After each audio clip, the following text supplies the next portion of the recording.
आएगा इमरान नया पाकिस्तान बनेगा नवा पाकिस्तान।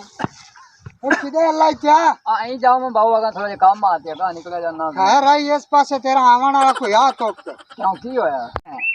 नवाज शरीफ दी पार्टियां ते अग्गू इमरान खान दी पार्टी ना तेरा मत्था पे लगदा बड़े हौसला कर हौसला वेख तो सही वाली साडे लीडर ने बारू आवन तो दे हौसला कर तो खंड जेड़ी 50 रुपए किलो लपसी पेट्रोल इस सस्ता सी डॉलर ढाई जासी और किसी लोग ने आ गंदी जबान ते ना इमरान खान दा नाम ही ना आवे तेरा क्यों यार जड़ी ये जबान तेरी ने मैं छेक के बाहर रख देवनी ओए अल्लाह दी बंदा एडा चंगा लीडर दोनों गाली कटी जाना यार कोई गाल करने वाली और तू साडे लीडर नु गाली कड्डी जाना तू है नहीं कोई काम कीता ही चाहता तैनू मैं कहना वे बंदा बन जा बंदा ते एडा चौड़ा ना हो साडा हाल है लीडर बात मार वेख के सही मैं प्या तो मेरे लीडर बारे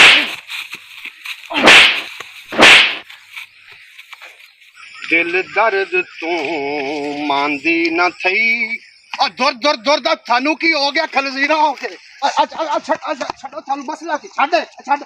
छड़ दे ओ मैं पहले छड़ खलो की गल की थानू गल सुन गल है गल कहते खलो मेरी गल सुन तसल्लीगा मसला की थानू बाबा बाबा तू मेरी गल दा इंसाफ तो करना करा ले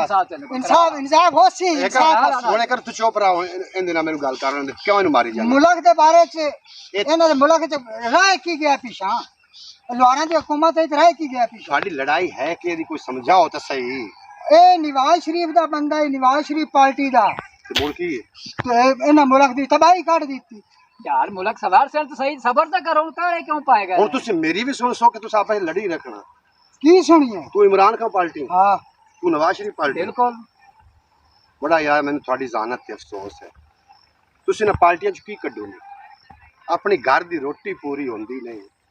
बाल जेड़े नु आने आने तरसदे पैन हां थानू पार्टियां दी पई होई है यार कोई गल करना पार्टियां इंदा काम ही कोई नहीं है इन्हें पता इमरान खान दा बंदा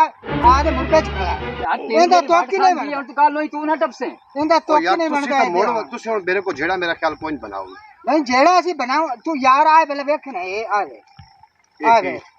आए मस्जिद दा बिल है ये आ पढ़ 80,000 बिल आया पे हां आ टीवी दा बिल आया पे ना दस ते मस्जिद केड़ा टीवी चलदा पे ना कुछ आता है तो तू भी सही है मस्जिद च केड़ा टीवी चलदा केड़ा टीवी चला इंदा इंसाफ तू कर क्यों अल्लाह दी यार ये देखने चलो टीवी दा लगो है बाकी करन पौंदा तू लगा उन्होंने फैसला दिता है हुकूमत ने ऐलान किया है उन्होंने बिजली ना कर तो उनका की कसूर है बाबा ये इंसाफ तू कर नहीं ये हुकूमत दा कसूर ही कोई नहीं ना ये हुकूमत दा कसूर तो कुछ ना मैं थोड़ा फैसला करा ਤੁਹਾਡੇ ਨਿੱਕੇ ਨਿੱਕੇ ਬਾਲ हां ਤੁਸੀਂ ਆਪ ਦੀ ਰੋਜ਼ੀ ਕਮਾਓ ਇਹਨਾਂ ਪਾਰਟੀਆਂ ਚ ਕੀ ਲਾਉਨੇ ਕਦੀ ਕੋਈ ਵੀ ਹੁਕਮਰਾਨ ਤੁਹਾਡੇ ਘਰ ਆਇਆ सानू 2.5 घंटा हो गया बखी पिया नु ਉਹ ਯਾਰ 2.5 ਘੰਟੇ ਨੂੰ ਤੁਸੀਂ ਛੱਡੋ ਤੁਸੀਂ ਮੇਰੀ ਤਾਂ ਸੁਣ ਲਵੋ ਪਹਿਲੇ हां ਕੋਈ ਹੁਕਮਰਾਨ ਤੁਹਾਡੇ ਘਰ ਆਇਆ कोई ना ਟੁੱਕਰ ਤੁਹਾਨੂੰ ਕਮਾਉਣਾ ਪੈਂਦਾ ਅੱਲਾ ਦਿੱਤਾ बिल्कुल करना ਆਦਾ ਕਰਕੇ ਖਾਂਦੇ ਨੇ ਕਿ ਹੁਕਮਰਾਨ ਗਲਦੇ ਨਿਮਾਸ਼ੀ ਮੁਹੰਮਦ ਖਾਨ ਤੇ ਭਾਈ ਅੱਲਾ ਦਿੱਤਾ जी भाई ਤੁਸੀਂ ਉਹ ਹਿੱਕੇ ਜਗ੍ਹਾ ਤੇ ਰਵਾਂ ਵਾਲੇ ਇਹਨਾਂ ਤੁਸੀਂ ਪਾਰਟੀਆਂ ਚ ਕੱਢੂ ਗੱਤੂ ਕੀ ਨੇ आ दिल्ली को चीड़ा होया वादा मैं तो ढिल्लो होया इस गल्लो है उन्हें भी हुन आए न लुहार ਹਾਂ उदों दा इंदा ते मेरा बन्ना जड़ा न दोए हो गया यार गवांडियां रल के बैठे हैं खैर है पार्टी वादे घाटे होंदे रहंदे ਮੇਰੇ ਕੋ ਜਿਹੜਾ ਤੁਸੀਂ ਬਣਾਵਣਾ बनावना जेड़ा ਹੁਣ ਤੁਸੀਂ ਬੋਲਣਾ ਨਹੀਂ ਮੇਰੀ ਗੱਲ ਸੁਣਨੀ तू तो रब्बू आ गया ਹੁਣ ਮੇਰੀ ਗੱਲ ਸੁਣ ਤੇਰੇ ਲਈ ਕਿਸੇ ਪਾਰਟੀ ਗਲੀ ਕਦੀ ਕੋਈ ਜਾਂ ਵੋਟ ਲਏ ਹੋਵੇ हां ਤੇਰੀ ਫੌਤਗੀ ਤੇ ਖੁਸ਼ੀ ਗਮੀ ਤੇ ਹਾਜ਼ਰ ਹੋਇਆ ਹੋਵੇ कोई ना ਤੇਰੀ ਤੇ कोई ना पाऊ ਮੁਲਕ ਉਜੜ ਗਿਆ उजड़ गया ਮੁਲਕ ਖਾਦਿਆਂ ਨਹੀਂ ਉਜੜਦੇ ਹੁੰਦੇ ਮੁਲਕ ਅੱਲਾ ਦਿੱਤਾ ਉਦੋਂ ਉਜੜਦੇ ਨੇ ਜਦੋਂ ਬਾਦ ਇਨਸਾਫੀਆਂ ਹੋ ਜਾਵੇ ठीक है ना आज इन्हां दे मगर आप व्यू होटल बांध रहा है 2 घंटे व्यू होटल बांध रहा है इन्हां बिल्लां दी वजह तो अच्छा क्या मस्जिद दे बिल दा हिसाब ला ਹੁਣ ਤੁਸੀਂ ਮੇਰੀ ਪੂਰੀ ਗੱਲ ਸੁਣ ਲਵੇ ਤੁਹਾਨੂੰ ਸਮਝ ਆ ਜਾ ਤੁਸੀਂ ਮੁੜ ਲੜਦੇ ਨਹੀਂ सुना ਇੱਕ ਤੋਤਾ ਤੇ ਇੱਕ ਤੋਤੀ ਜਾਂਦੇ ਪਿਆਣ ਅੱਲਾ ਦਿੱਤਾ ਤੇ ਤੋਤੀ ਪੁੱਛ ਲਿਆ ਬਈ ਇਹ ਇੱਥੇ ਉਜਾੜ ਕਿਉਂ ਹੈ हां ਤੋਤੇ ਆਖਿਆ ਕੋਈ ਉੱਲੂ ਲੱਗਿਆ ਉਸੇ ਕੋਲ ਆ ਉੱਲੂ ਸੁਣਦਾ ਪਿਆ ਉੱਲੂ ਵੀ ਆ ਗਿਆ ਉੱਲੂ ਆਖਿਆ ਕੀ ਆਖਿਆ ਵੀ ਕੋਈ ਉੱਲੂ ਲੱਗਿਆ ਉਸੇ ਤਾਂ ਉਜਾੜ ਹੋ ਗਈ ਉਸ ਆਖਿਆ ਜਿਵੇਂ ਆਖਿਆ ਉਸ ਆਖਿਆ ਯਾਰ ਤੁਸੀਂ ਮੇਰੇ ਬੇਲੀ ਨੇ ਮੈਨੂੰ ਤੁਸੀਂ ਦਿਵਾਈ ਗੈਰਤ ਹੈ ਅੱਜ ਤੁਹਾਡੀ ਰੋਟੀ ਮੇਰੇ ਲਈ ਤੋਤੀ ਤੇ ਤੋਤਾ ਅੱਲਾ ਦਿੱਤਾ ਉਸ ਰਾਹ ਪੈ ਜਦੋਂ ਉਹ ਰਾਤ ਉਹਨੇ ਗੁਜ਼ਾਰੀ ਤੇ ਦਮੀ ਦੇ ਹੋਇਆ ਤੋਤੇ आख्या भी तोती मेरी सवानी बेईमान हो गया जैसे बेईमान हो गया वो फैसला लाए गए अपने कोल बाज कोल बाज ने कहने साडा फैसला कर मियां उस बाज दे काने च भी आख लिया उस आख्या आपा वसना इक्के जगह ते उल्लू आख लिया तो चेंज संभाल के फैसला करी किस साल मोक्सर को उस फैसला च कीता उल्लू दे हाथ